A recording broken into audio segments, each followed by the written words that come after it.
Top quality और consistent performance के लिए सिर्फ सिल्वर पंप्स। टॉप क्वालिटी और कंसिस्टेंट परफॉर्मेंस के लिए सिर्फ सिल्वर पंप्स, नाम याद रखना।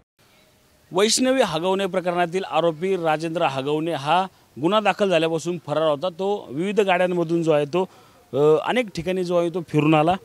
काही ठिकाणी मटणाव देखील ताव मारला। तीन वाहनं जी आहेत ती बावधन पोलिसांकडून जप्त करण्यात आले। मात्र यात वेगळी माहिती जी आहे ती समोर येते। यातील फक्त एक गाडी म्हणजेच ही इंडियावर जी आहे ती या हगवणे कुटुंबांच्या नावावर आहे। म्हणजेच तो जो सुशील राजेंद्र हगवणे म्हणजे राजेंद्र हगवणे यांचा मुलगा जो आहे तो याच्या नावावर आहे। तर त्या दोन बलेनो असतील किंवा थार असतील ह्या दुसऱ्या मालकाच्या नावावर असल्याचं जे आहे ते समोर येते। आपण पाहिलं तर ही जी थार गाडी जी आहे ती दुसऱ्या नावावर म्हणजेच संकेत नरेश सोंदे जे आहे ते याच्या नावावर ही गाडी असल्याचं जे आहे ते आपल्याला समोर येतं। याच थार वाहनातून तो वडगाव मावळ परिसरात असलेल्या या तांबडा पांढरा या हॉटेलमध्ये जे आहे तो मटणावर ताव मारताना पाहायला मिळत होता। म्हणजे 17 तारखेला म्हणजे 16 तारखेला वैष्णवीचा मृत्यू झाला।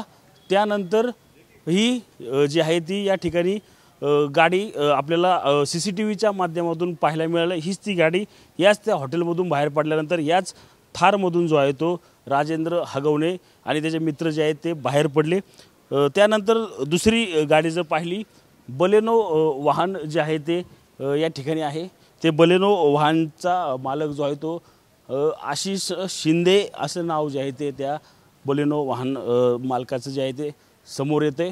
आपण पाहिलं तर ती बलेनो कार देखील बावधन पोलिसांनी जी आहे ते आता जप्त केलेले पाहायला मिळते। आपण बघतो MH12 SY 1123 असं या बलेनो गाडीचा नंबर असून त्याचा मालक आशिष शिंदे हा राष्ट्रवादी काँग्रेस मुळशी तालुका राष्ट्रवादी काँग्रेसचा युवकचा तालुका अध्यक्ष असल्याचं त्याच्या फेसबुक असेल किंवा अन्य समाज माध्यमांच्या प्रोफाईलवर त्याचं जे अपडेट जे आहे ते असल्याचं आपल्याला एकूणच पाहायला मिळतं। मात्र या सर्व प्रकरणात पाहिलं तर एक गाडी जी आहे इंडियावर सोडली तर या दोन्हीही गाड्या ज्या आहेत त्या आता राजेंद्र हगवणेचे जवळचे असतील किंवा नातेवाईक किंवा मित्र यांची असण्याची शक्यता जी आहे ती या ठिकाणी आपल्याला एकूणच पाहायला मिळत आहे।